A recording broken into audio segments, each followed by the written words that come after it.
Timmy. I am your car vlog entrepreneur today. I'm come just to basically drop a couple of little lines on you as far as some stuff I've been going through with this car, this 2012 Chrysler 300 SRT8, one of my favorite in my stable. I plan to keep it forever. It is I didn't buy it as a new car.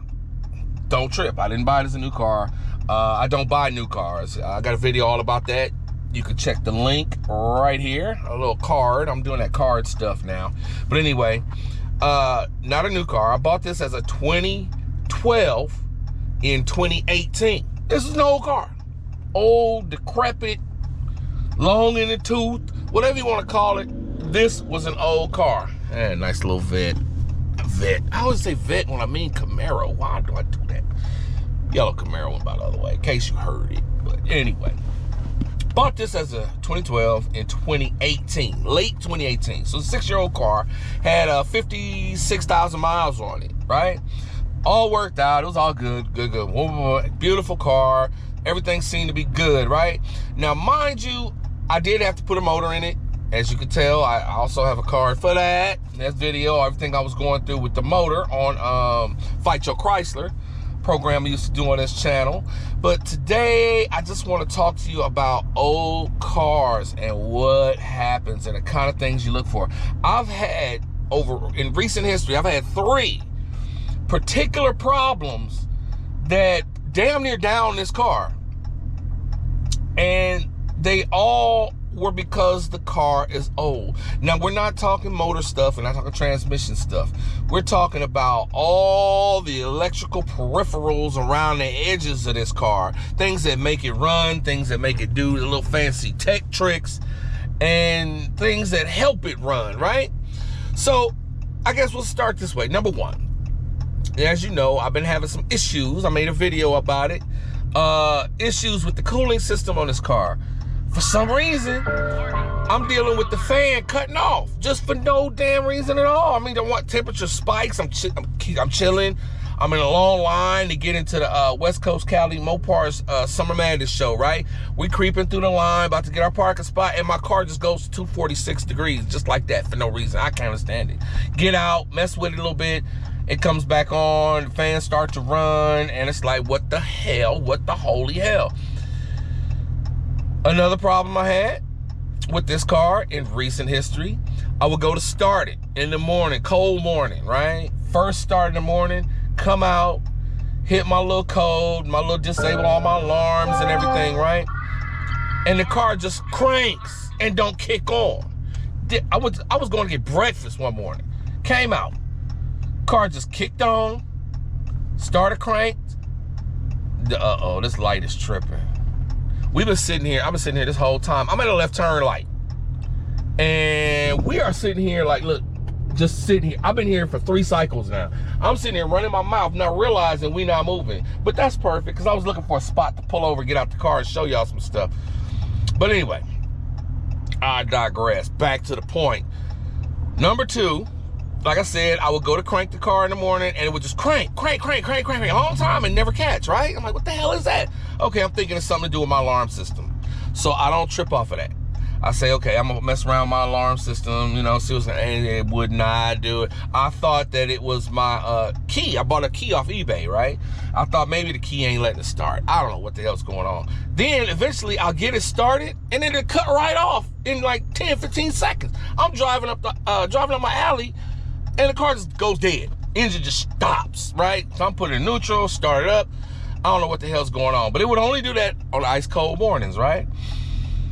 So anyway, that's number 2. Number 3 problem I had in recent history. This has all been in over the past 2 or 3 months, right? Well, it's about a year for the fan stuff, but past 2 of them, I had the other 2. Now the 3rd one, I'm driving. All of a sudden I get engine light, right? P0052. The exhausts, what do you call that? Oxygen sensor, heater circuit. It's not reading nothing, right? It's not producing no heat.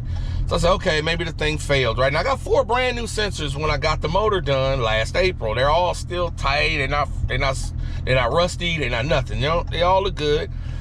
I got DTK, you know, which is a standard Mopar manufacturer. It don't say Mopar on it. I just got the DTKs, but it's the same plug. They just branded Mopar when they put them in the car at the factory. But anyway, I got it all done. I said, okay, I got the light. I go get the damn, what do you call it? The oxygen sensor, put it in, light don't go away. Same thing, active and permanent code. Can't figure it out. Now, of course, this is the year I got to get a small check. So I take the filters off, get the car set up, but I still got this damn light I can't get rid of. So I can't pass check with the light on, no matter what it's for, no matter how stupid it's for. Now the car is running like nobody's business, so I ain't really mad at it. You know what I'm saying? But anyway, 3 problems: the fan, the starting cranking thing, and the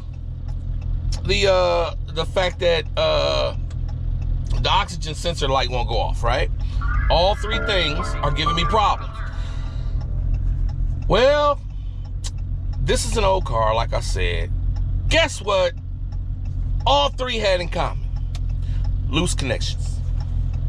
All 3 loose wire connections. They had just loosened themselves up over time and were not acting right. The fan at the relay box inside the TIP'em, the fan relays, I have 3 of them in there. Yeah, 3. I don't know for sure, but I know the high speed was not working. So I went in there, and what I did was I went in there, tightened up all the little connections with I took actually a wire tester, you know, it's got the long needle point. Go in there and just kind of fold down all the little clips, make sure they make good contact, right? Did that, everything worked fine for a little while, then it did it again to me. The fan did it again to me, right? I said, what the hell? It can't be that. Well, I never did the actual fuses for the fan. Went back in, tightened up the fuses for the fan. Been perfect ever since. Look at this. 201 degrees. Let me get a little closer in there. 201 degrees, just perfect all the time. Fans kicking on every day, all day, with no problem, right? The other problem was the automatic shutoff, ASO fuse inside the TIP'em up front. Right next to the fan fuses, ASO fuse. It's called the automatic shutoff. Now what that does is that gets the car to start and lets it keep running as long as power is applied to that relay. That relay was don't get it twisted, that relay was also loose. Went in there, tightened that up. I even tweaked the pins on the damn thing, and now the car starts up perfectly fine at all times with both keys, with my new key and with my factory key. No sweat. All of that done. Now, as far as the engine light that I had that I couldn't get rid of, well, can I figure this thing out, right? I've taken off the exhaust oxygen sensors, switched them around, still get the same code. Bank 2, sensor 1, same code. The engine's running fine, no worries, right? Screw it, I can't figure it out. I go online, they're telling me, well, maybe the PCM, maybe there's a wire that's not connected or something in the connector to when you hook up the new one, you might have bent the pin. I said, screw it. I took it to the shop. Took it to my man JJ over here in Downey, right? Now he's the one, JJ, this mechanic is so cool, right? When I was having my engine problems at first, I was telling him, you know, that I'm just getting a little hesitation every once in a while in the 300, right? And I don't know what it is. It's not ticking. It's not making no noise. I don't know what it is. You know what? He tells me off top, never even looks at the car. Your lifter's dying. You're going to need a new motor. I said, bullshit. I'm out. Let me just go on by my business. I went through what I went through, chasing this problem down for months. Turns out he was dead ass right. I give him credit for that, and I will always give him credit for that, and I would mad respect. But anyway, took it back to my man JJ. He opened up the car, got in there, checked it out. Your computer's fine. Your sensors are fine. What's wrong? You got a wire connection problem. That light never changed. I've been sitting here the whole time, and I got it in manual, damn it. I've been sitting here the whole time, and that light never changed. I've been sitting at the same damn light. That's unbelievable. But it worked out. Worked out, man. God is good. You know what I'm saying? I don't have to pull over now and go think about where I'm going to turn at. That poor truck that was in front of me still sitting there. I don't know what he going to do. Anyway, I run them lights. When the left turn arrow don't turn, when you get a light like that, that's just tripping, and it don't change. I've seen this 3 or 4 times, especially in California, right? The light just don't change. I treat it like a regular ass left turn with no arrow. When our traffic turns green, I get out, pull out to the intersection, and make my left. I dare somebody to say something to me, try to write me a ticket for that. Because mind you, I got footage, baby, at all times. Something's recording front, back in this car, no matter what, and inside. But I digress. Took it to my man JJ. Guess what? Pin number 18 on the PCM, not making good contact with the harness. Oh, I forgot to tell you, when I first got that code, P0052, right? Exhaust, my oxygen sensor heater circuit, low voltage. I think it was low voltage.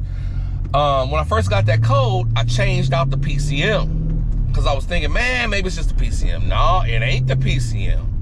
I changed it out, put in another PCM, same thing. So that's what made me think, damn, I don't know what the hell's going on. It ain't my P, can't be the PCM. But anyway, like I said, he figured all that out for me, got me all plugged in. I went to the shop, picked it up yesterday. Now it cost me about $500. It cost me 4 man-hours of time for him to get in there and figure this out, chase the problem down, and do what he needed to do. And I'm saying, my man ain't cheap, but he's good. Anyway, we back at it. It's running fine, everything's good. But now I gotta sit here and worry about what's gonna happen next. So what I'm gonna do is I'm gonna go through every single fuse, every single relay I got on this car, and I'm gonna tighten them all up. That's about the only thing I can think of to do to try and prevent any more of these weird problems. Because if the tip of them starts getting old, you get all these loose connections, you're gonna have a lot of weird body problems with the car. You know, windshield wipers, lights, things like that, radio, wop. Same thing with the fuse box in the back. I gotta tighten up everything. So, I mean, but the main moral to the story is, when you got an old car, 2012, this car 14 years old, man, 14. I know it still look good. You know, there's 23 300s out there that look the exact same, which is a blessing. That's like, hey, you know, you could have had the oldest version of a car if it stayed the same for 12 years. You good, you know what I'm saying? You ain't got to worry about it. It still look hot. It still look new. If you keep it clean, you know, I still get compliments on this 2012. You know what I'm saying? Say that about something that done changed body styles 4 times since 2012. You ain't gonna get all of that, man. You in the classic club at that point. But anyway,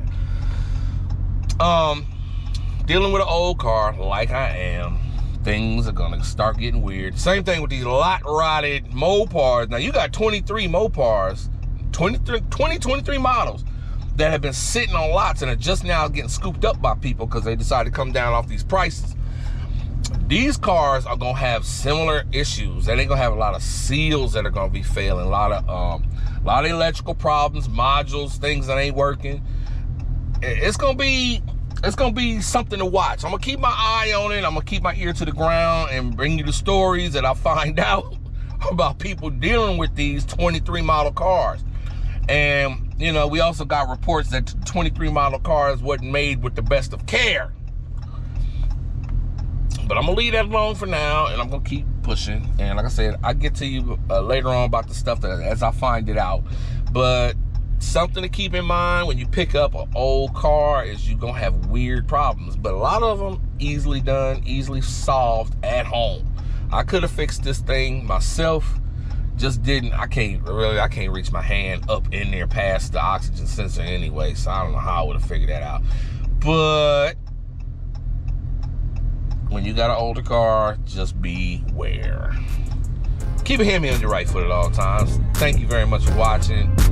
Click the link and click the links I sent you. Watch the videos, they're good. I put my heart and soul into this. Click like on them things, leave me some comments, talk shit, tell me I'm wrong. I love that.